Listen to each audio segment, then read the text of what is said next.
UFC Fight Night, Emmett versus Lerone Murphy is this weekend. I'm going to be giving my entire breakdown, starting from the very early prelim all the way to the main event. And we will start with Vanessa Demopoulos versus Tylita Alansar. Barn burner. Oof. I'm going to pick Tylita Alansar. She's younger, and she's Brazilian. Generally, that means something. Moving up the card, Martin Biddet versus Iran Satibaldiev. Okay, so this was supposed to be Martin Biddet versus Kennedy Nzechukwu on the main card.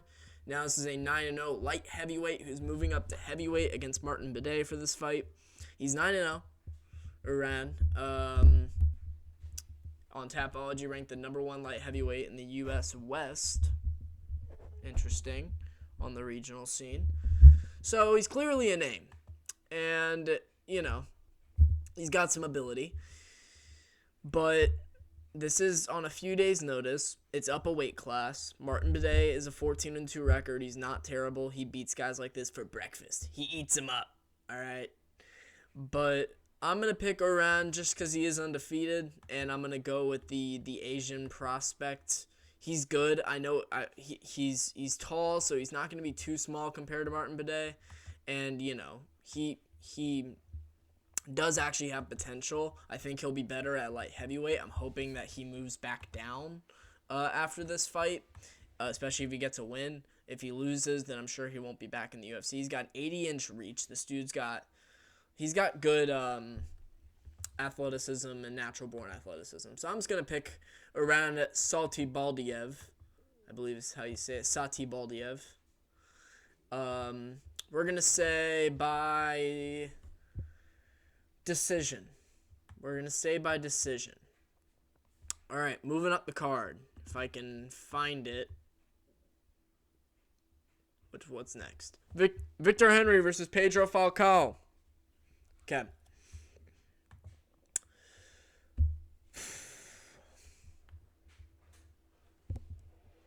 My dog just opened my door.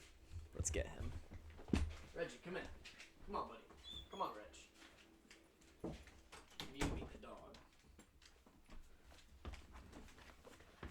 It's a black lab. Come here, Reg. Come here, Reg. Alright, whatever. Victor Henry is going to win this fight. I'm going to say by second round TKO. I like his how explosive he is. I like his striking. And I think he's just better than Pedro Falcao at this point in their careers. And, I'm going to pick Victor Henry. Moving up the card, Luke Boone. Oh! Let's go. Luke Boone. Estela Nunez. See, why is Estela Nunez fighting? She was supposed to fight Molly McCann on the London card. This is 2 weeks later. Why did she get canceled out of that fight? And then they throw Molly McCann, some fucking crazy ass prospect, and then Estela Nunez gets booked 2 weeks later. That makes no sense.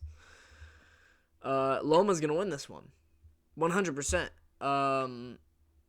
Her Thai style striking, her Muay Thai striking. She's from Thailand. She trains over there. I believe at Bangkok Muay Thai. I hope. But anyway, I mean, she's going to have that great Muay Thai style, and she's really good. She has ability, and she's not super big for the strawweight division, but she has some muscle. So I do think that power is going to be important for her. Hopefully she gets a win, and then she can get back close to the strawweight rankings. But yeah, I'm going to pick Loma Luke Boom, second round TKO. Moving up the card, Reese McKee versus Daniel Frunze. Okay, so Daniel Frunze on the Contender Series looked really good. He had 2 early losses in his career. He's now been dominating people. Small dude. Reese McKee's tall, but I think Reese McKee's chinny, and I think that he's also at the point in his career where he's not really going to, get a shocking upset win over Daniel Frunze. I don't think he's at that level. So I think Daniel Frunze would win this one it's either going to be an over-the-top right hand or something like that, maybe a left hand over the top, hook off a slip, or it's going to be a decision because I don't think Daniel Frunze is that good. But I do think he's decent, and I do think that, he'll win this fight just because it's Reese McKee. So I'm going to say, we'll say KO. We'll say second round KO for Daniel Frunze. Moving up the card. Diane Barboza versus Diana Belbita. Diana Belbita does not know how to throw a punch. Barboza's Brazilian, so I'm going to pick her by decision. Moving up the card. Robert Valentin versus Torres Finney. Okay, guys, this is like the people's main event, all right? So obviously Robert Valentin, off tough, big name. People wanted him to win because he's a fun dude, and he's really good in the striking. He's got good Muay Thai. He's really got good striking. His counter striking is great. He's really good off the back foot, but he likes to march forward, which I like that. He is willing to get punched. He's kind of got that like Yuri autism, which hey, it works. Reggie, what are you doing? Sorry. And I think, yeah, I do think that's what's he's really good. Sorry, I like zoned out for a second. He's really good. He does kind of that Yuri autism and like style almost, but he's a little more technical and a little more measured. But Torres Finney's very good, guys. I think Torres Finney's going to go far. He's 10-0. He had that big KO that kind of put him on the scene, which was like the big overhand right that like brutally slept the dude that put him at 6-7-0. Finney's now 10-0. He had 3 fights on the Contender Series, won them all. Won his last one by, I believe it was TKO, and had a submission win as well on the Contender Series. Didn't get a contract, then came back, won by decision. It wasn't super impressive, and then Dana was like, "You'd get killed in the UFC, kid." Because Torres is like 5'6", and Valentin's like 6'1". I mean, this is gonna be a crazy height difference between these two guys. But Finney's huge. I mean, he's super strong, best build in the UFC, and I think Finney's gonna get it done, man. Watching Valentin, he fought Ryan Loder, who won tough ultimately. Loder's a really good wrestler. He was an American wrestler. I like Torres Finney's wrestling like almost as much as Ryan Loder. Finney's wrestling is really good. I like his size for the division, especially against a taller, skinnier guy like Robert Valentin or whatever. And Valentin, he starts quick, but then he kind of gasses out. And I think Finney will be better into the later rounds. And I think that if Finney can take Valentin's shots, which he's 10-0, I believe in him too. And look at his fucking face. I mean, look how wide his face is. I don't think this dude's gonna get like his jaw spun anytime soon, or he's not gonna get brutally slept on the chin off of an uppercut or something. Not yet, at least. And he's younger. He's younger than Valentin. Torres Finney's like 25, man. Like, I really like Torres Finney. I think he gets this done. 3rd round submission. This is an awesome fight. I'm super excited for this one. Make sure you tune in. Next one, up on the card, Luis Gurul versus Ode Osborne. I don't understand how Ode Osborne's still in the UFC. I also don't understand how he goes from the main card of the Sphere to the 5th fight on an Apex card, or the 4th fight, sorry. Or, no, the 5th fight on the Apex card. Yeah. Luis Gurul is very good. Ode Osborne has some sneaky athleticism. He has ability, though. And I do think he's very okay, but he does kind of get rough matchups. But the way Ronaldo Rodriguez looked in his last fight, for your fight to be that close with him, the way that Rodriguez just got schooled by Kevin Borjas, Luis Gurul's got this one in the bag. 2nd round KO. Moving up the card, Gerald Meerschaert versus Brad Tavares. The true middleweight gatekeeper fight.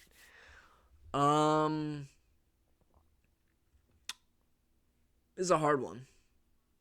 GM3's coming off a loss to DeRitter by submission, I believe.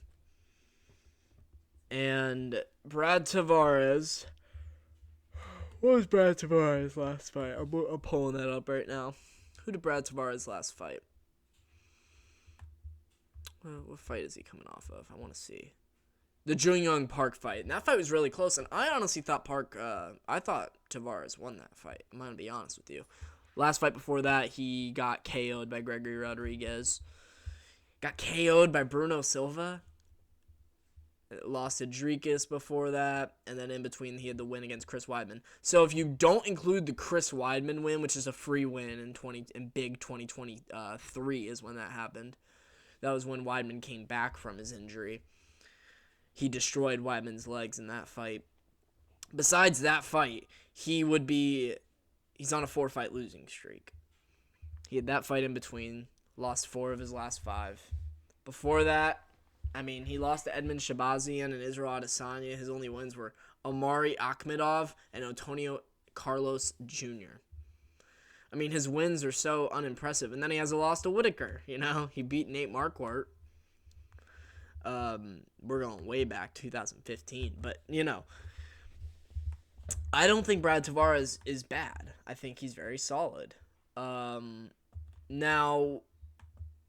Gerald Meerschaert is the true gatekeeper. Coming off his loss to De Ridder. I'm gonna pick not Tavares. I'm gonna pick Meerschaert. I feel like Tavares has kind of lost his love for it. I feel like Meerschaert still comes out there and does his thing. His last fight was against De Ridder, harder matchup. Tavares, it was a close fight with Jung Young Park, but I don't think Park is anything special. He can probably get to the rankings, but I don't see him getting much further than that.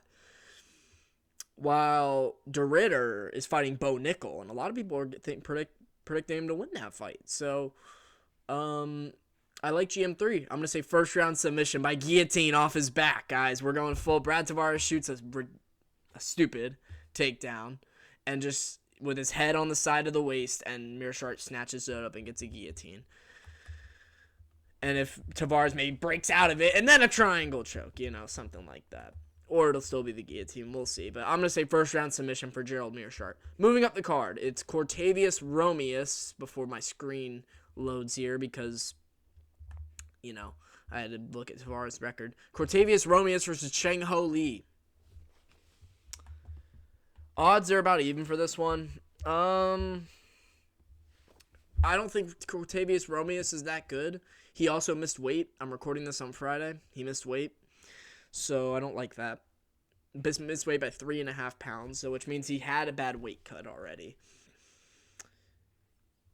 He's losing some of his purse. Cheng Ho Lee's very solid. I was probably going to pick Cortavius Romeus, even though he's coming off a loss, but I'm picking Cheng Ho Lee. I don't like the weight cut issue.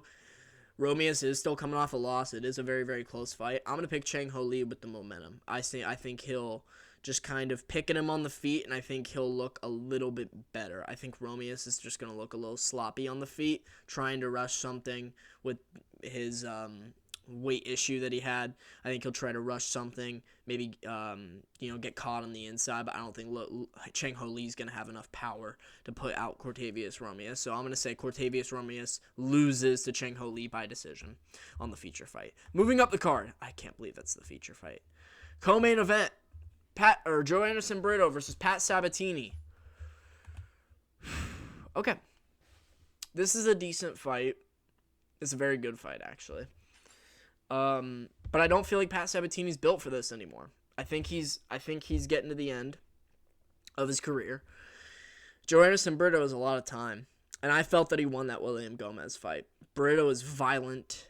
He's mean. He's got power. He's got speed. And again, I thought he won the Gomez fight. And Gomez is very good. He's a ranked level featherweight. I think Joe Anderson Brito is going to win this fight. And I'm going to say by third round TKO. I think he's going to catch him on the inside. And I think he'll throw 2-punch combinations, leg kick behind it, hurt Sabatini. I think Sabatini's legs could be heavily compromised during this fight. It's going to be hard to chin him, but I think it's going to be an amount of volume that's going to get him because Brito has power, but he also can get you with volume numbers. And I think that Brito will get him with volume numbers, and it'll build up on Sabatini. And I think Joe Anderson Brito will get the win by TKO. I'm going to say third round. All right, moving up the card, main event. Sorry this had to be a quick video. Josh Emmett versus Lerone Murphy. I'm just going to go right away. I'm picking Lerone Murphy, and I'm picking him by decision. I don't see him chinning Josh Emmett. Only guy to do that was Jeremy Stevens. Maybe someone else did it to him, but that's the one we all remember. That was a while ago, though. Emmett, since then, he had his win against Bryce Mitchell. I believe he had a surgery on his arm, but he's been out for almost a year and a half now. I don't like that. Josh Emmett's 40. Lerone Murphy is 33, just now getting to the end of his prime. He's a prospect, though. He doesn't have too much wear and tear. He hasn't lost in his career. Lerone Murphy is on the up. And I see him as getting I think he gets a win with this fight, and I think he gets a title eliminator in his next one. I think this is going to be a fucking war. Like, war warning. I'm telling you, like, let's get it going, all right? Get the war alarm going. I wish I actually had one to make this more funny and make this line hit a little harder. But just expect a war. This is a 10 feet diameter apex cage. Generally, the cage is, 15 feet? It's a lot smaller, a lot closer. Josh Emmett is always going to go in for exchanges. Whether he's good on the night or not good on the night, Josh Emmett will not hold back. He will throw. And especially if we get into the later rounds.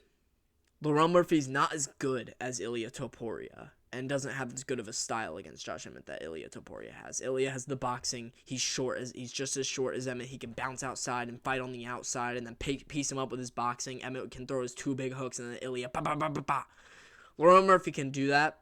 But I see one of those hooks landing, and then Murphy will counter with a hook, and then maybe they both kind of like clash, and then they exit. I think Lerone Murphy will get the better of him in exchanges. I think he'll do better on the outside. I think he'll pick him apart a little bit. I don't think this fight's going to go into the grappling. If it does, it'll be occasional grappling from Lerone Murphy. Takedown attempts. That's what I expect in this fight. I'm picking Lerone Murphy in a war. This is going to be a war. And it's going to be a good one.